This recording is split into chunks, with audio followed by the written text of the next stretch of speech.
Coronavirus, la pandemia. ¿Cuáles son los síntomas? ¿Cómo se transmite? ¿Qué puedo hacer para protegerme y prevenir la propagación de la enfermedad? Nuevo padecimiento que ha encendido las alarmas de los sistemas de salud. Coronavirus, la pandemia. Bienvenido a este programa especial de Coronavirus, la pandemia. En fin de semana también le presentamos una edición especial. Recapitulamos lo que aquí hemos hablado, lo que hemos compartido con usted a lo largo de la semana. Antes de entrar a este recorrido, vayamos a la sede de la Organización Mundial de la Salud en Ginebra, Suiza. Nuestro compañero Antonio Broto nos comparte el más reciente informe. Hola, ¿qué tal? Buenos días, Belén, y buenos días a todo el auditorio de Canal 44. Los casos de COVID en el mundo ascienden hoy a 68,8 millones, mientras que las muertes en la pandemia superan los 1,57 millones, según las estadísticas que a diario actualiza la Organización Mundial de la Salud. Ni la gráfica de nuevos casos ni la de muertes parecen descender en la última semana, sembrando inquietud pese al optimismo que las primeras vacunas contra esta enfermedad han creado desde noviembre. América, el continente más afectado, podría superar este fin de semana los 30 millones de casos, mientras que Europa supera los 21 millones, aunque la evolución de la pandemia es diferente en los dos continentes, pues si los casos diarios siguen ascendiendo en los países americanos, bajan en los europeos. El ascenso es especialmente preocupante en países como Estados Unidos o Brasil, y los números también suben, aunque en menor medida, en México. Junto a las frías cifras, hay actualmente en la comunidad internacional una pugna por lograr que las vacunas que están comenzando a aprobarse para luchar contra la COVID se distribuyan a precio de coste en todo el mundo, con el fin de garantizar que no solo en los países desarrollados se inmunicen. Sin embargo, los países donde se encuentran esas farmacéuticas no parecen estar del todo de acuerdo con ello. Así se vio ayer jueves en la Organización Mundial del Comercio, donde los países miembros no consiguieron ponerse de acuerdo en torno a una propuesta presentada por India y Sudáfrica para que se puedan copiar todas las tecnologías relacionadas con la COVID-19, incluyendo vacunas, tratamientos y test de diagnóstico. Opuestos a esta iniciativa se encuentran Estados Unidos, Australia, Noruega, Suiza, Brasil, Canadá, Japón, Reino Unido y la Unión Europea. Centros neurálgicos, la mayoría de ellos de la industria farmacéutica, y que no están de acuerdo con dejar de aplicar las patentes que protegen todos los avances científicos realizados para luchar contra la pandemia. Reportó desde Ginebra Antonio Broto para el programa Coronavirus, la pandemia. Esta semana ha sido especialmente intensa en cuanto a información de vacunas se refiere. No solamente inició el proceso de vacunación en Reino Unido, sino que también se ha hablado ya del resto de las vacunas que estarían por comenzar su distribución e incluso aquellas, como la de Sanofi, que han tenido que retrasar el proceso de fabricación de la vacuna. En este contexto, un especialista asegura que los eventos adversos de las vacunas se podrán conocer a ciencia cierta hasta que se haya vacunado a millones de seres humanos en el mundo. Debido a la rapidez del desarrollo de las vacunas contra COVID-19, hasta ahora los datos de eventos adversos son muy limitados. Un proceso que normalmente llevaría entre 12 y 15 años, ahora se redujo a un periodo de entre 10 meses y hasta 1 año y medio para el desarrollo de la vacuna. Aunque hasta ahora la información disponible indica que solo hay efectos locales, de leves a moderados sin eventos graves, esos datos surgirán una vez que se lleve a cabo la vacunación masiva, advierte Celia Alpuche Aranda, directora del Centro de Investigación sobre Enfermedades Infecciosas en México. Y además el número de pacientes estudiados es limitado. Por más de que se hable de 40, 50, 90 mil individuos en estos ensayos fase 3, sabemos que para identificar eventos adversos poco comunes o que se presenten a más largo plazo, vamos a tener que ver millones de dosis aplicadas. O sea, esa es una realidad con la que tenemos que vivir ahora, de tal manera que la vigilancia posterior a la introducción de vacunación poblacional debe reforzarse y ser altamente eficiente en el seguimiento a través de un sistema de vigilancia nominal de todos los vacunados. Y esto es un requisito que se debe de incluir en el registro sanitario. Por otro lado, comentó las limitaciones para acceder a suficientes vacunas. Citó como ejemplo el caso de México, que inicialmente tiene acceso a 250,000 dosis para 125,000 personas por parte de Pfizer, y aunque no es suficiente para tener un impacto epidemiológico, esa fue la oferta del proveedor, informó Elizabeth Ortiz. Esta información a propósito de los 2 casos de reacciones adversas que se registraron en Reino Unido apenas a unas cuantas horas de haber iniciado el proceso de vacunación. El infectólogo Héctor Raúl Pérez Gómez también habló sobre este tema esta semana y dice que los eventos adversos que pueden presentarse con la aplicación de alguna vacuna, en particular se refiere a los casos detectados por el biológico en COVID-19 y da algunos parámetros, algunos elementos que es indispensable conocer en este contexto. Habría que revisar cuántas vacunas llevaban aplicadas para definir qué proporción representan estos 2 eventos adversos. Como alguna vez lo habíamos platicado, hay eventos adversos graves y hay eventos adversos. Los eventos adversos son aquellos que se presentan sin generar un riesgo para la vida o para la función. Mientras los eventos adversos graves, atentan contra la vida o contra la función de las personas o son letales.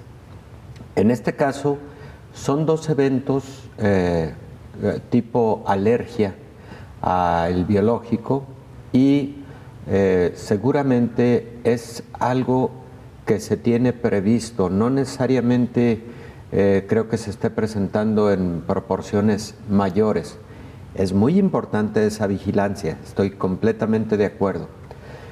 Cuando ya llega una vacunación o cuando ya llega la distribución generalizada de un nuevo fármaco, en este caso es una nueva vacuna, decíamos que prevalece un concepto fundamental que es el de farmacovigilancia y que esa farmacovigilancia dura años. Entonces hay que ver esos 2 eventos, qué proporción representan con respecto al número de biológicos que se habían aplicado, porque si por ejemplo estuvieran en una proporción de 1 en 10,000 aplicaciones, es, digamos, aceptable. Es lo que se espera con la aplicación de un biológico considerado como seguro. Entonces, solamente bajo esa consideración.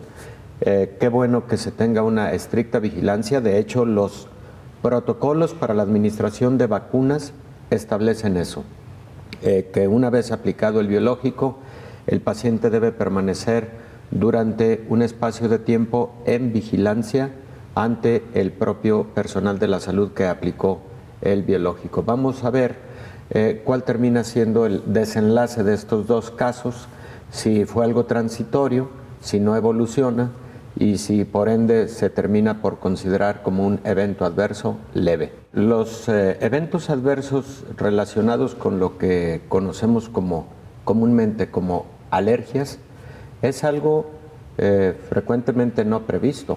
Tú puedes consumir un alimento para el que no estabas enterada que ibas a hacer una respuesta histamínica tipo alergia, y así puede ocurrir con cualquier fármaco, en este caso con una vacuna. Esa alergia puede ser a diversos componentes de este nuevo producto biológico, esta vacuna, como en su momento cuando se trataba de vacunas con virus vivos inactivados o con virus muertos, en donde un vehículo frecuente era albúmina de huevo, y entonces las personas alérgicas a huevo no podrían recibir este tipo de biológicos, por ejemplo, ¿no? Pero ya lo advertían y ya se sabía entonces que eso podía ocurrir con todas las vacunas que se desarrollaban bajo ese principio. Por supuesto, estas vacunas no están desarrolladas bajo este principio. Esta vacuna, recordémoslo, lo que tiene es RNA encapsulado o microencapsulado en partículas pequeñas lipídicas que se congelan precisamente para que ese RNA mensajero no se desnaturalice. Entonces no sabemos si esos eventos adversos tipo alergia, porque así están descritos en los medios de comunicación, son algunos de estos componentes, ¿no?, que presenta la vacuna. Y finalmente, Belén, creo que habrá que esperar al comunicado oficial, técnico y médico de la compañía farmacéutica, porque ahí podemos tener información muy precisa sobre qué exactamente pudo haber ocurrido. A esos pacientes debe seguírsele durante varios días con estudios de laboratorio. A esos pacientes habrá que identificarles qué tipo de respuesta alérgica hicieron, histamínica, qué tipo de granulación de las células cebada, que es frecuentemente lo que conduce a la aparición de este tipo de alergias, o la participación de otras sustancias llamadas leucotrienos. En fin, va a haber que estudiar muy bien esos casos para tenerlos muy claros, y va a haber que estudiar retrospectivamente cuántos casos presentaron algo similar durante los ensayos clínicos, para entonces tener una dimensión clara de la proporción del desarrollo de estos eventos adversos con esta vacuna. Valdrá la pena esperar al comunicado técnico oficial sobre estos dos casos, porque me parece muy anticipado, y en momentos me parecería irresponsable anticipar. Si usted tiene antecedente de cualquier tipo de alergia, no se vacune. No, bueno, eso suena como a muy anticipado, como a una recomendación muy anticipada. Tú no puedes decirle a una persona que si es alérgica a cualquier cosa, entonces no debe tomar fármaco de ninguna naturaleza. No, las alergias son habitualmente a algo específico, ¿no? Y se identifica habitualmente a qué en particular. Hacemos nuestra primera pausa, usted no se vaya, regresamos con mucho más.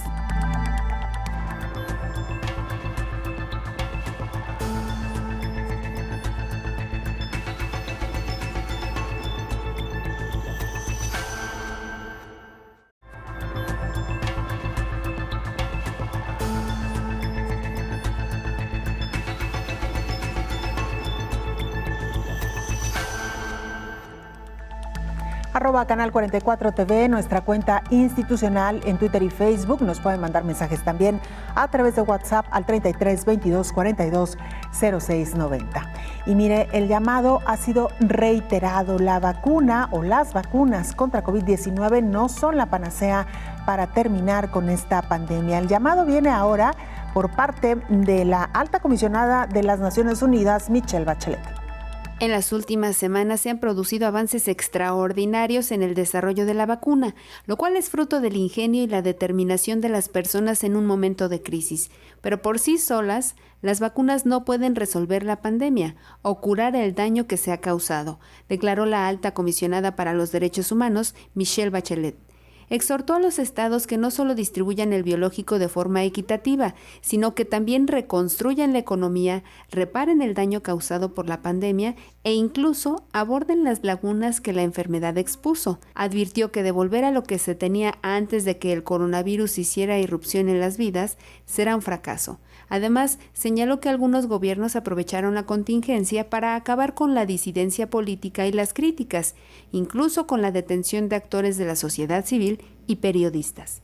Michelle Bachelet dijo que algunos también parecen haber utilizado los temores y restricciones de la COVID-19 como una forma de inclinar las elecciones a favor del partido gobernante.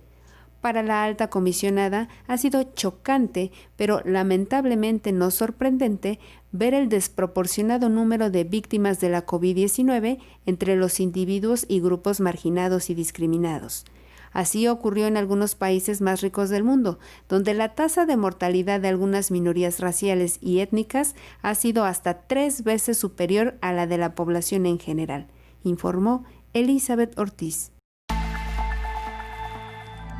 Uno de los grandes cuestionamientos en medio de esta pandemia y del inicio del proceso de vacunación es si aquellas personas que ya transitaron por la enfermedad de COVID-19 tendrán que vacunarse también. El infectólogo Héctor Raúl Pérez Gómez responde a esta y otras preguntas. Hay encuestas que que están arrojando resultados sorprendentes, por ejemplo, hasta un 50% de temor o reticencia a vacunarse en su momento contra COVID-19. Incluso hay encuestas en los Estados Unidos que nos arrojan esos resultados. Algo paradójico, porque a lo largo de los meses hemos estado en la expectativa de tener una vacuna, en la esperanza de que una vacuna pueda modificar el curso de esta pandemia, lo cual creo que definitivamente será un parteaguas. Y sin embargo, llegados los biológicos, existen esas preocupaciones, esos temores, son naturales, ese temor a algo nuevo. Y creo que lo ha existido a lo largo de la historia de las vacunas y del desarrollo de fármacos. Pero precisamente para eso son los estudios de investigación, los ensayos clínicos, que ya en la fase 3 son a gran escala, para tener un panorama mucho más claro sobre la eficacia y la seguridad. Nadie puede asegurar al 100% esa eficacia o esa seguridad con el asunto de las vacunas contra COVID-19. Y antier, lo platicábamos con la expresión, creo que del presidente de Bahamas, que decía, no, si la vacuna no es 100% segura, no entrará al país, no entrará a la región. No, pues no hay vacunas 100% seguras. Hay eventos adversos, menores la mayor parte de ellos, mayores en una proporción de 1 en cada 10,000 biológicos, y aún con las vacunas que tienen años de haberse desarrollado y con las que tenemos mucha experiencia, ¿no? Eventos adversos graves, como por ejemplo el síndrome de Guillain-Barré, que es una polineuropatía ascendente a través de la cual las personas empiezan a tener debilidad progresiva de las piernas hacia el tronco y que pueden poner en condición de gravedad a un paciente. Sí, pero ese tipo de eventos adversos graves se presenta en una proporción de 1 en cada 10,000 casos de la aplicación de alguna vacuna. Entonces, siempre en esto hay que poner en la balanza el riesgo contra el beneficio. Exacto. El beneficio no solo individual, sino de la colectividad. Sobre todo los eventos adversos leves y muchos de los eventos adversos graves. Claro. Efectivamente, Belén. Lo importante es la vigilancia y el rápido actuar. Te decía que habría que ver en estos dos casos si tomaron algún fármaco adicional, porque es común que después de una vacuna las personas toman algún antiinflamatorio, toman algún fármaco para la fiebre, algún antipirético para reducir los efectos de un biológico, mejor dicho, los efectos secundarios de un biológico de esta naturaleza. Entonces, también a veces puede ocurrir una alergia a uno de los fármacos que se toman adicionalmente. En general, se acepta que quienes tuvieron COVID deberán vacunarse. Ocurre que la respuesta inmune la hemos identificado muy bien dependiendo de la severidad de la enfermedad, de cuántos síntomas presentó un paciente. Un paciente que casi no presenta síntomas, algunos estudios demuestran claramente que desarrollan una menor cantidad de anticuerpos y una duración menor de estos anticuerpos y de células del sistema inmune. Es decir, que a mayor gravedad, mayor respuesta inmune en los estudios que se han publicado al respecto. Recordemos que el 85% de la población que se infecta con SARS-CoV-2 tendrá una forma de presentación leve de la enfermedad. que habitualmente se manejará de forma ambulatoria y que hasta el 30% de quienes tienen infección por COVID-19 tendrán una presentación asintomática, o mejor dicho, no tendrán síntomas. Bueno, esta población tiene menor desarrollo de anticuerpos. Por lo tanto, esto es lo que sustenta esa recomendación de que sí exista vacunación incluso para las personas con el antecedente de COVID-19. No habría en general un motivo por el cual no vacunarse. Por supuesto que también sobre este subgrupo de la población están desarrollándose algunos ensayos clínicos, ¿no? Pero las vacunas ya están aquí, pero las vacunas ya se deben empezar a aplicar. Entonces, en general, la recomendación es que sí se pueden vacunar. Y el otro punto importante, Belén, es la inconveniencia, porque no se tienen suficientes estudios para ver cómo se comporta, pero la inconveniencia de utilizar en un mismo momento dos vacunas, como podría ser la de influenza y como podría ser la de COVID-19. Otra gran inquietud, doctor. Qué bueno que lo toca. Gran inquietud. Aquí tendríamos que hacerle una recomendación a la población. Si no se ha vacunado contra influenza, vacúnese ya, particularmente si usted pertenece a un grupo de alto riesgo, porque llegado el momento en que se tenga disponibilidad la vacuna de COVID-19, ya habrá transcurrido un tiempo suficiente para que su sistema inmune haya trabajado sobre su vacuna contra influenza y entonces ahora su sistema inmune, por decirlo coloquialmente, trabaje sobre su vacuna de COVID-19. Es una forma sencilla de decirlo, pero siempre será mejor que no coincidan dos biológicos, sobre todo porque no hay suficientes estudios al respecto.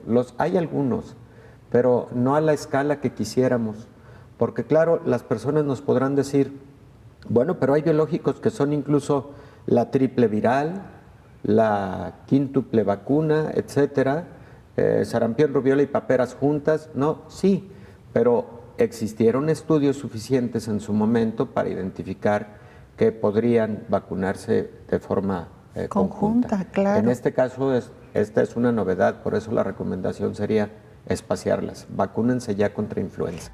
Vamos ahora a Ecuador. Nuestro compañero Jorge Largo, periodista del diario El Correo, nos presenta el siguiente informe. ¿Qué tal, amigos de México? Muy buenos días desde Ecuador. Saludamos, siempre es un gusto dar un abrazo, hermano, a nuestro país, amigo y colega México. Nos encontramos, básicamente las autoridades nacionales de Ecuador ya han levantado todo tipo de estado de excepción, han quedado básicamente todas las restricciones y todas las recomendaciones en manos de cada uno de los comités de operaciones de emergencia provinciales y cantonales para que sean ellos, las autoridades, que conjuntamente con autoridades locales más aterrizadas en territorio, emitan ciertas directrices de restricción de movilidad, de la apertura de centros, de todo el tema de la cadena productiva, el tema de hoteles, el tema de todo el comercio, ha quedado en manos de las autoridades locales, quienes de manera permanente se encuentran analizando la situación, y obviamente con el afán de seguir fortaleciendo estas medidas para controlar el coronavirus.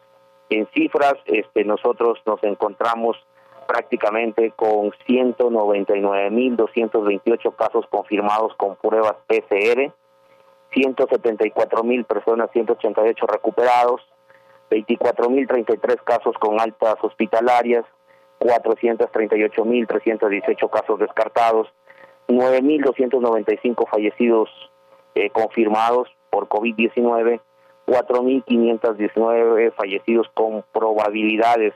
Son las cifras del Ministerio de Salud de nuestro país, y se ha anunciado que para la primera semana de enero lleguen al Ecuador alrededor de 50.000 dosis de vacunas contra el coronavirus, provenientes de la farmacéutica Pfizer destinados al personal médico y adultos mayores que se encuentran en los albergues.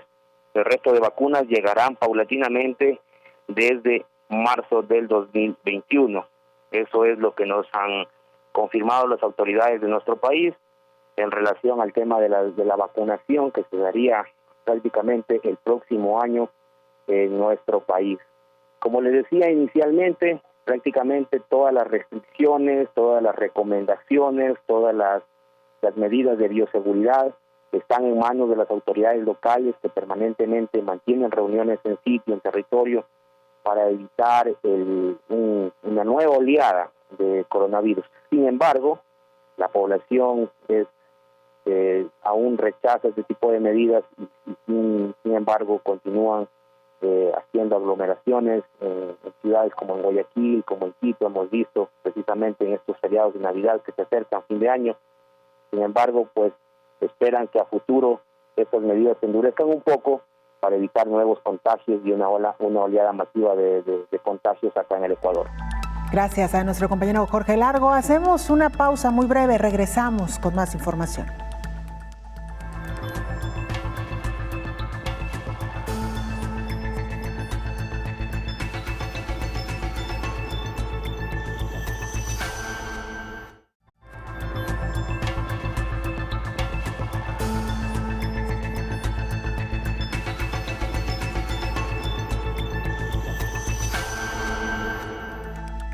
Continuamos con nuestro recorrido por el continente, la situación por la que atraviesan los diferentes países. Vamos ahora a Colombia. Nuestra compañera Marta Rincón, periodista del Canal TRO, nos informa. Hola, ¿qué tal? Los saludo desde la ciudad de Bucaramanga. Me complace saludarlos a esta hora para presentarles a ustedes un balance sobre la situación actual del COVID-19 en Colombia. Pues bien, el último informe del Ministerio de Salud y Protección Social confirmó más de 7.000 nuevos casos, 176 fallecidos más, para un total de 38.484 casos. Más de 1 millón de pacientes se han recuperado y el número de casos activos es de alrededor de 61.000. Los departamentos con mayores contagios va liderando Bogotá, Antioquia y Valle del Cauca, quienes ocupan los primeros 3 puestos. Y esta semana, sin duda, una de las noticias más movidas en el país es sobre la dosis de la posible vacuna contra el virus que llegaría a Colombia en marzo del próximo año. Según el calendario mundial de vacunación, entre diciembre de este año y enero del próximo, podrían llegar las primeras dosis a América Latina. Por supuesto, el turno para Colombia sería en marzo de 2021, pues las autoridades sanitarias han expresado que esperan que las primeras dosis en el país se suministren durante el primer semestre del año entrante. Además, el gobierno nacional adelanta conversaciones con diferentes laboratorios y tienen acuerdos de confidencialidad con otros. Si bien el calendario mundial de vacunación arroja a marzo como mes tentativo para la llegada de la vacuna a Colombia, el Ministerio de Salud y Protección Social no se ha pronunciado al respecto de la fecha concreta como tal.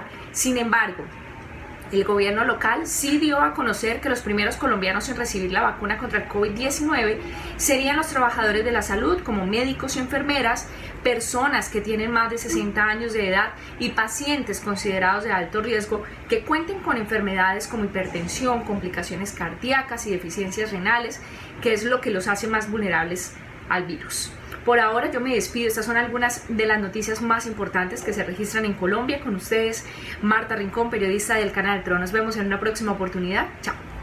Este fin de semana se conmemoró el Día Internacional del Acceso a la Salud Pública, un gran reclamo y una gran deuda que hoy por hoy tienen los sistemas de salud para sus habitantes. El infectólogo Héctor Raúl Pérez Gómez dice que COVID-19 ha mostrado una multiplicidad de deficiencias precisamente en este sistema de salud. La pandemia ha puesto de manifiesto las múltiples deficiencias que tienen los sistemas de salud en el tema de cobertura universal en todo el mundo.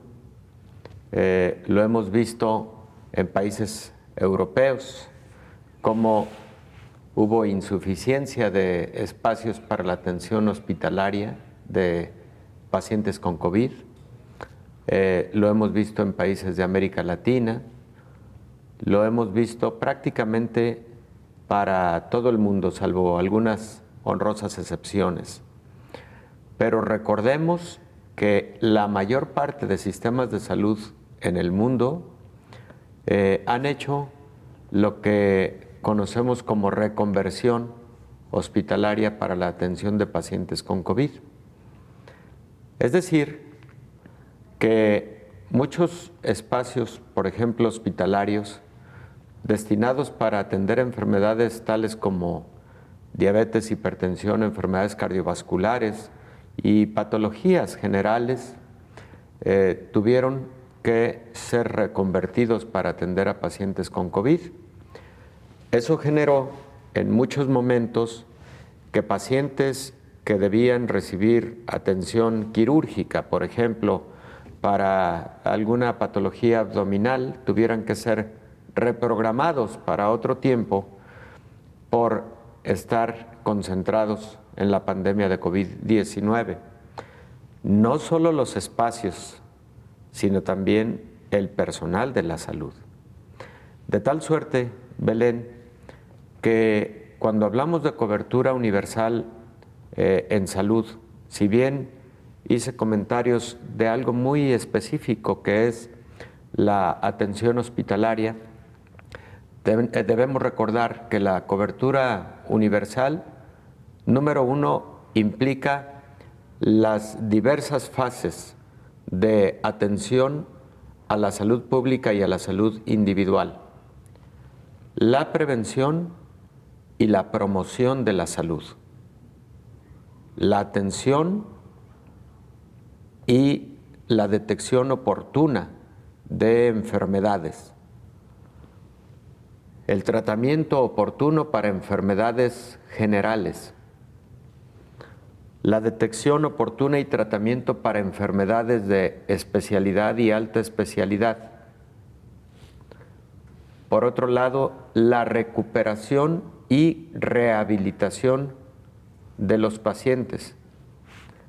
Y en medio de todo esto, la formación de recursos humanos de calidad para la atención a la salud, es decir, la formación de profesionales de la salud, como un eje transversal de todos los momentos de la cobertura universal en salud.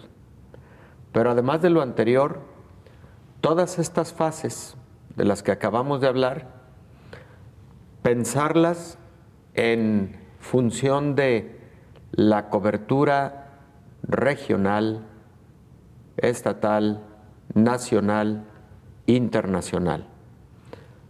Porque de nada sirve hablar de un sistema de salud que tiene primer nivel de atención, segundo, tercer nivel de atención, es decir, desde la prevención hasta la atención de enfermedades de alta especialidad.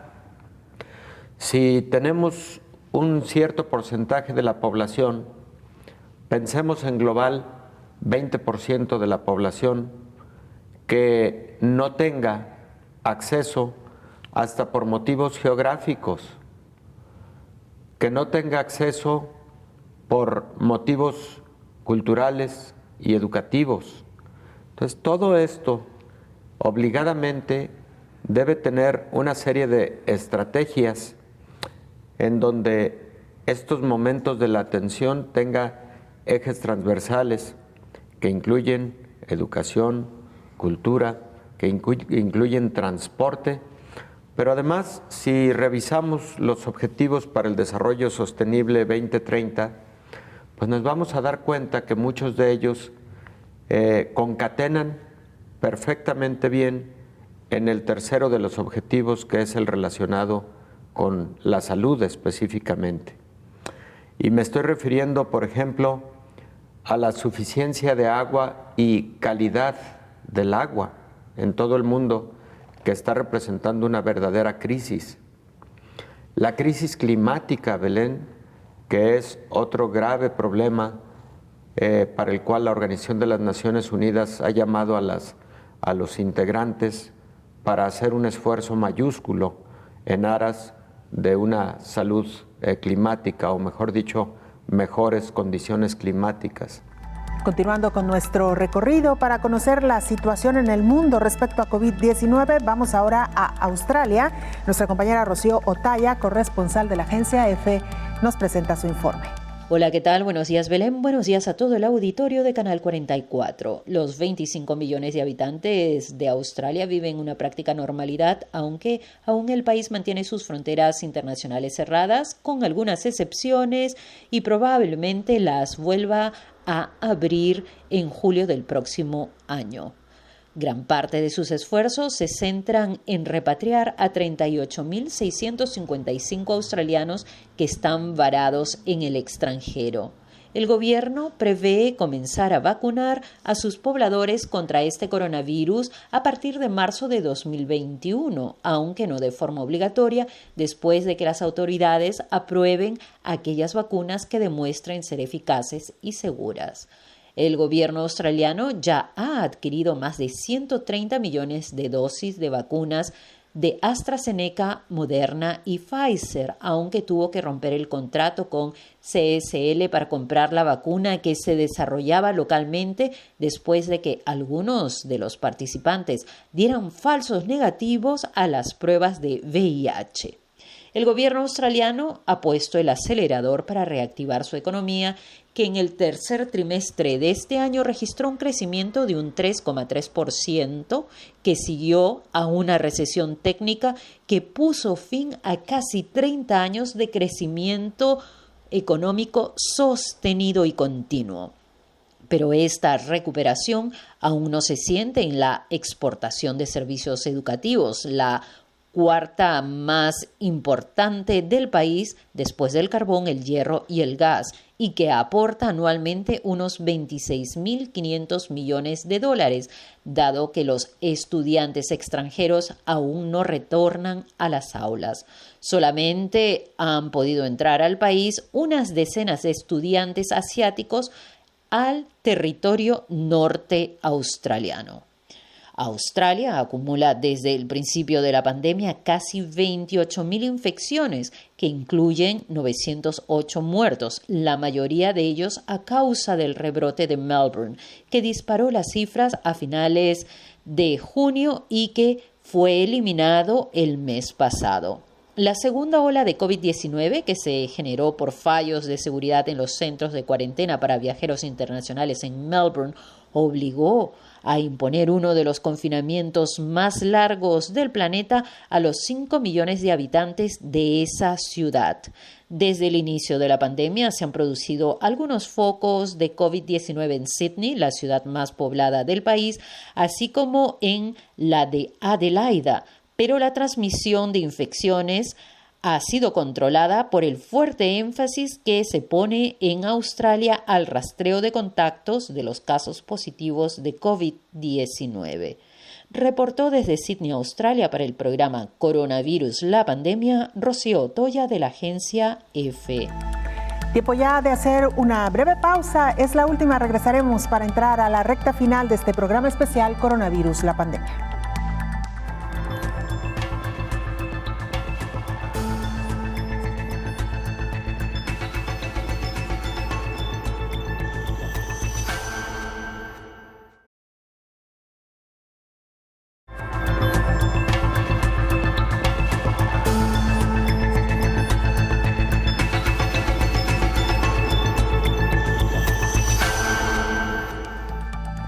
Los expertos han hecho un llamado especial a la humanidad para que se vacune contra influenza, esta enfermedad que es mucho más común en la temporada invernal y que se ha dicho también, si se presenta de manera paralela o digamos se transita al mismo tiempo con COVID-19, las personas pueden agravar. Es por ello que es importante estar vacunado contra la influenza. Esta vacuna que garantiza hasta el 60% de efectividad en quienes se ponen este biológico.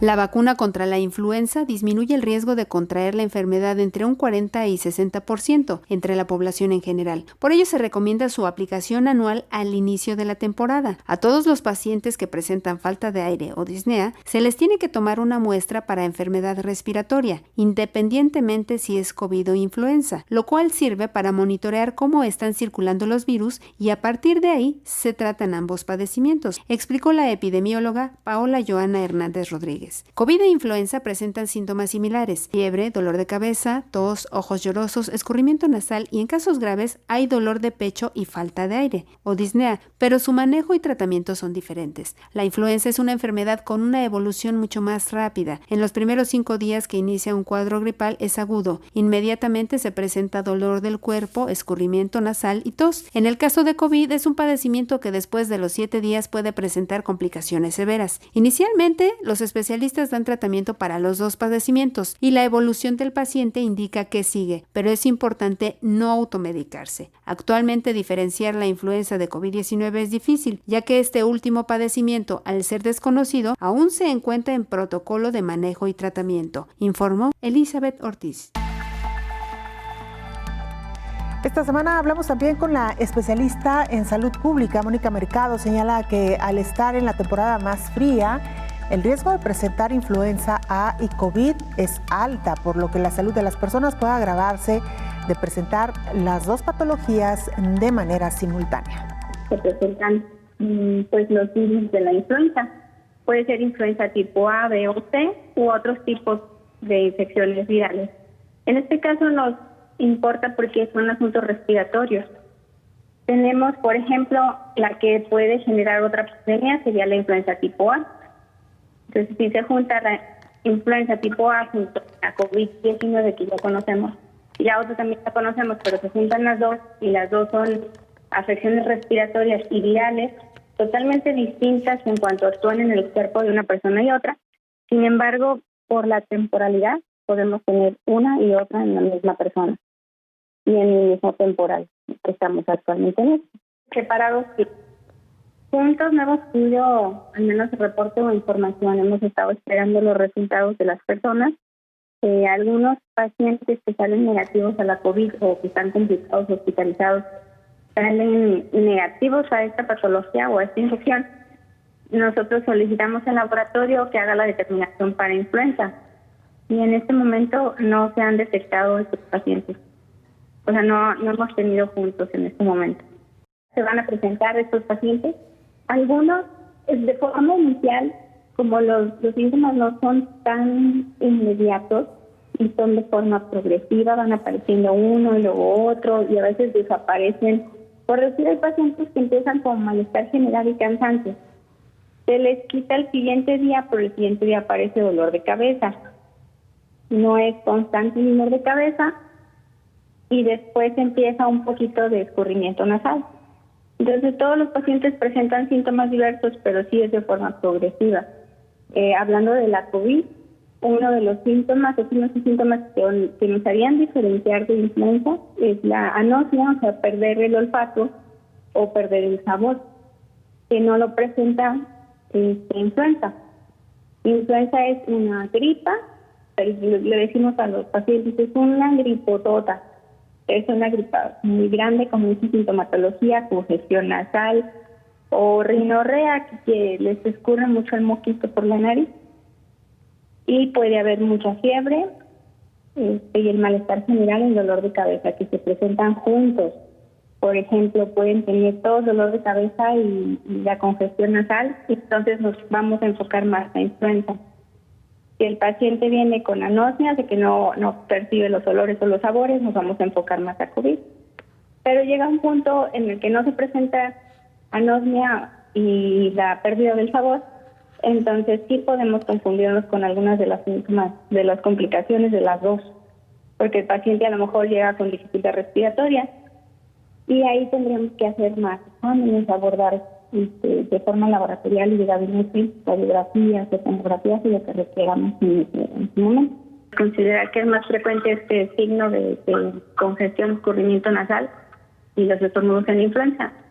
En COVID es más frecuente la tos y es una tos irritativa que sí va a ser distinta a la influenza con el paso de los días, porque la tos de COVID, si el paciente no se sobreinfecta, no es diabético, no tiene otra alteración pulmonar, no va a generar secreciones. La tos va a seguir siendo seca, irritativa, muy molesta, por cierto. Y en las otras patologías sí se genera la secreción, el esputo. Y la tos suele también ser diferente, doctora, que este sería también otro signo a considerar, me parece. Así es. Sí, por ahí hay algunos estudios incluso sobre la tos, los sonidos que tiene la tos del COVID y bueno, aparte de todas las características que tiene, y es meramente irritativa la tos de la COVID, seca, totalmente. Y en el caso de la influenza, pudiera quizá presentarse, como dicen algunos médicos, tos con flema. Así es, la tos con flema sí se va a presentar. Si el paciente inicia con tos y es irritativa al principio y seca al principio, los primeros 2 o 3 días, los siguientes días sí va a generar la secreción, las flemas, y pues ya dependerá del color, pues la cantidad de tiempo que tuvo ahí guardada o el tipo de infección que se esté presentando. En cuanto a los pacientes que llegan a consulta particular y sospechamos de influenza o COVID, desde ese momento está indicado realizar las pruebas necesarias para confirmar o descartar. Y más si tenemos el antecedente de que haya convivido con personas positivas hablando de COVID. Si ya tiene el antecedente de exposición, si el paciente ya tiene 3 días al menos de clínica o de síntomas, si el paciente tiene diabetes o vive con hipertensión o con asma o es una mujer embarazada, que serían otros grupos de riesgo, entonces está indicado desde el primer contacto solicitarle las pruebas necesarias. Además de laboratorios generales para ver su estado metabólico o de respuestas que va a tener el paciente, para no complicar otras patologías con las que ya convivan. Vamos ahora a Tailandia, en este amplio recorrido que hemos hecho por el mundo. Ahí se encuentra nuestro compañero Noel Caballero, corresponsal de la agencia EFE. Noel, te escuchamos, adelante con el reporte. Hola, ¿qué tal? Buenos días, Belén. Buenos días a todo el auditorio de Canal 44. Filipinas mantiene desde poco después del inicio de la pandemia una estricta cuarentena sobre su capital, Manila, el área metropolitana con casi 13 millones de habitantes y que se alargará hasta después de Navidad para evitar aglomeraciones y nuevos rebrotes. Durante estas fechas, el gobierno y los expertos médicos, quienes piden mantener la guardia, han prohibido los encuentros para cantar villancicos y se han limitado las reuniones navideñas a 10 personas. La capital aglutina alrededor del 45% del total de 443.000 casos confirmados de la COVID-19 en este país asiático, que incluye un total de 8.670 fallecidos por el virus. A pesar de que el número de contagios diarios se ha ido progresivamente controlando, Filipinas todavía registra cada jornada más de 1.000 nuevos infectados y ayer sumó 100 nuevos muertos. Desde septiembre, la cuarentena sobre la capital y el área metropolitana se ha ido relajando, aunque todavía parques, cines, museos, lugares de ocio y escuelas permanecen cerradas. Además, se prohíbe salir a la calle a menores de 18 años y mayores de 65. Fuera de la capital también se han registrado grandes focos de contagio en otras ciudades secundarias como Batanga, Iloilo y Ligani Davao, que ahora se encuentran en una fase intermedia de cuarentena. El presidente filipino Rodrigo Duterte ha advertido en varias ocasiones que, a pesar de que el país ha firmado acuerdos con varias farmacéuticas que desarrollan vacunas contra la COVID-19, el proceso de vacunación tomará meses hasta alcanzar a los más de 106 millones de habitantes del país. Reportó Noel Caballero para el programa Coronavirus, la pandemia. Y de Tailandia regresamos al continente americano, específicamente a Costa Rica, donde está nuestro compañero José David Pérez, periodista de Costa Rica Noticias. José David, escuchamos la información, adelante con el reporte. Buenos días, Belén, y buenos días a todo el auditorio de Canal 44. Costa Rica se acerca al cierre del 2020 con una tasa de reproducción del coronavirus posicionada en 1 y con el temor de que las fiestas de Navidad y fin de año desaten una nueva oleada de enfermos en enero.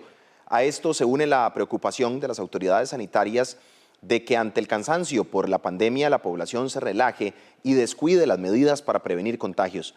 Los médicos ya advierten el descuido en el lavado de manos, uso correcto de cubrebocas y distanciamiento social. No obstante, el gobierno descartó la posibilidad de aplicar nuevas medidas restrictivas, aduciendo que no hay margen para ello debido al impacto que la pandemia ya dejó en la economía del país.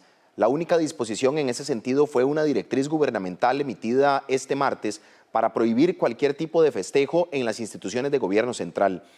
Ante este panorama, el gobierno apela a la responsabilidad individual de cuidarse y proteger a los más vulnerables, evitando aglomeraciones o celebraciones fuera de la burbuja social.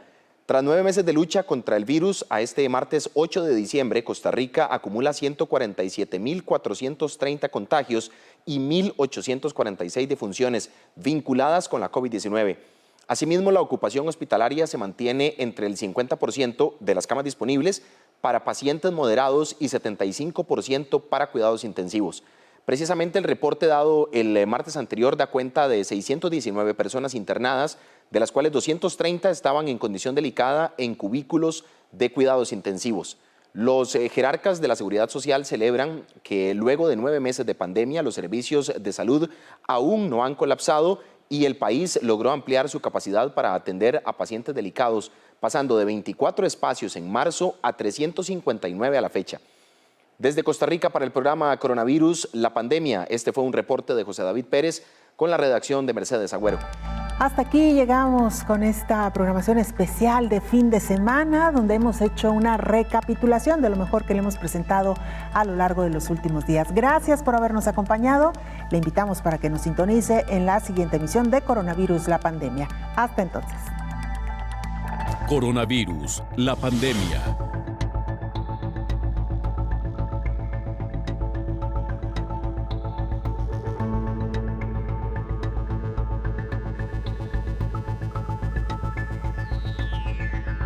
Coronavirus, la pandemia.